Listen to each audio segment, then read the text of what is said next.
This is the RED Komodo-X.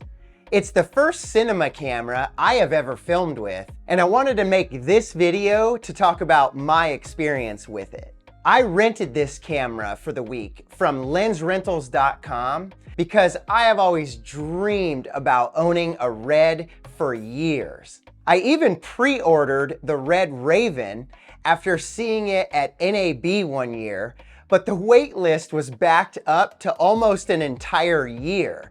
So I ended up canceling it because I was just sick of waiting. I'm glad I actually made that decision because the Raven was discontinued and seems like a camera that RED is trying to forget they ever created. Maybe similar to the RED hydrogen phone, which was a total bust for them. I want to see for myself what the image quality is like compared to my Sony a7S III in regards to things like color and dynamic range, as well as what the workflow is like with RED RAW before I invest close to 15 grand or so into the system. I'm personally kind of sick and tired of filming on hybrid Sony mirrorless cameras that are more so made for photo as much as they are made for video. Everything from the uninspiring recycled 3-inch LCD screen from decades ago that Sony keeps putting on literally every new camera to the frustrating menu options is why I want to use those cameras less and less. However, for run and gun video, which is what I mostly do in my career, the Sonys are hard to beat. Especially the video autofocus and low light capabilities are the best by far of any camera that I personally have ever used. My interest in the Komodo-X is partly based on me just wanting to venture into different aspects of video creation, such as like documentary or even narrative maybe at some point. Basically, projects where I can take more time and really dial in lighting and things like that. The weddings and corporate work that I shoot will always be there. I'm just eager to learn some new aspects and techniques within filmmaking. So the first color test I did was here in the studio, and I just wanted to compare RED RAW to my a7S III's S-Log3 picture profile. I also did a color test outside so I could get a better idea of how the greens and blues looked in the grass and sky.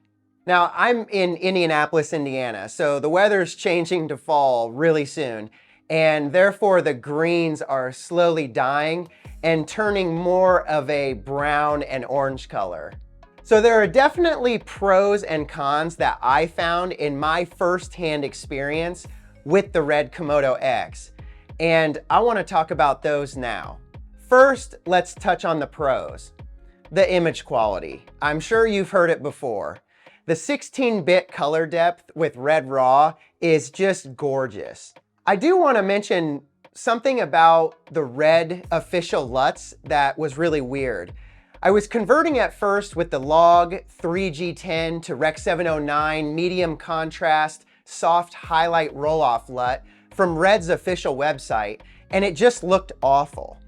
I also tried it as a monitor LUT on the small HD, and all the colors were completely washed out, and it almost looked like it had a bleach bypass filter on it.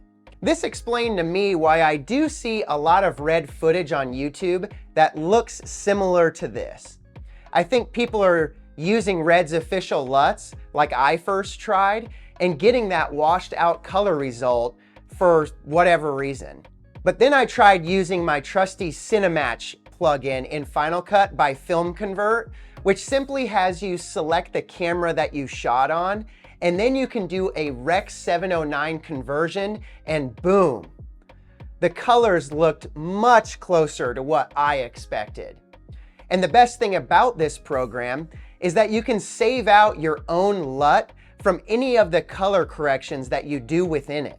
I have used Cinematch so many times, and most notably to match my Sony a7S III's color to RED's color. Now that I have my own RED footage to play with, I could see just how close the Cinematch program got my A7S III's color to reds. In my studio-controlled lighting, the A7S III only needed minor tweaking after the conversion to make it almost perfectly match the RED Komodo-X's color.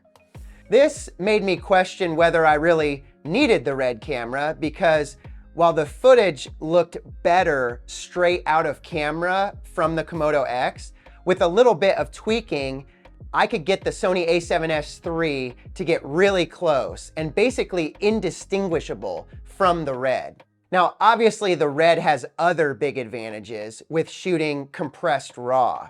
Being able to change my white balance after the fact non-destructively is basically like magic. Also, changing the ISO after the fact can really save your shot in editing.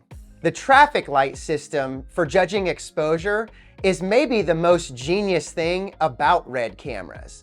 I found it to be so much more effective than using zebras like on my Sony cameras. Also, having built-in false color was great for getting skin tones perfectly exposed. The last pro I want to talk about here is the RED Control app, which allows you to not only have a live view with very little latency from your phone, but also you can change virtually every setting on the RED straight from the app. Now to some of the cons of the Komodo-X. Maybe, personally to me, the most annoying thing was the boot up time.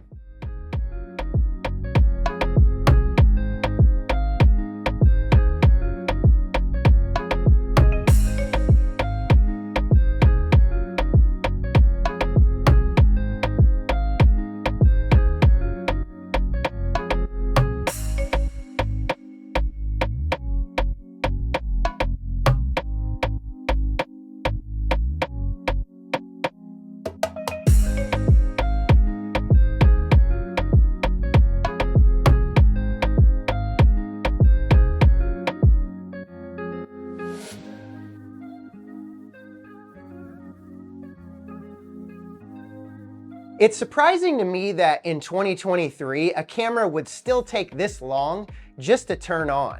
It honestly makes you want to just leave the camera on between shots when you are out filming. But this just churns through your battery life like no other. Also, there were multiple shots I missed just because I was waiting for the camera to boot up. Another con is the weight of the entire system. It's much more heavy than I am used to, and a big reason why is the 7-inch RED monitor. This monitor is great that it can control all of the camera settings and it doesn't need its own battery and only needs one RMI cable. But on the Komodo-sized camera, it's just way too big and heavy. RED really needs to come out with a 5-inch version of this monitor to better fit the Komodo and Komodo-X and make the overall weight less. I even opted for the RED Nano V-mount batteries, which are incredibly small. But the weight of the monitor and most native Canon RF lenses make this thing a tank to carry around. And this brings me to the Canon RF 15-35 2.8 lens that I rented with the KX. With the Super 35 size sensor, I knew this lens would be closer to a 22-52 millimeter. One really cool feature was on the front ring on the lens. It's customizable to do a bunch of different things. I personally chose for it to control my shutter speed, and this is the reason why. If I actually bought the camera, obviously I would invest in some ND filters for it. However, just renting the camera to test for the week, I didn't care about renting NDs as well, because I wanted the true color of the KX without any color shift that pretty much all ND filters suffer from. I'm not out filming Hollywood movies, so I was fine with breaking the 180-degree shutter rule to get my exposure on point. This was a quick and easy way to change my exposure around without having to film at like f/22 all day. I barely used the camera's top LCD screen as it's super small and almost impossible to see outside in the sun. Lastly, The monitor hood is $100. It feels super cheap and plasticky, and there's no way it should cost more than maybe half that. I guess that's the RED tax that everyone always talks about. At least they did away with the RED mags after the Genitech debacle, and now use the much more affordable CF Express B cards. Coming from Sony, the autofocus is not very good at all. It hunts and misses focus often in both continuous autofocus and single tap autofocus. So I just ended up shooting manual focus the entire time. You can't deny the image quality of the footage coming out of the RED Komodo-X camera. But the fact that I can get my Sony a7S III footage super close in color, and the dynamic range is about the same with S-Log3, I probably won't buy the KX, especially since I already have a lot of money invested in Sony E-mount lenses. Let me know in the comments if you've been considering the Komodo and if you have any questions about my personal experience with the camera. Thanks for watching.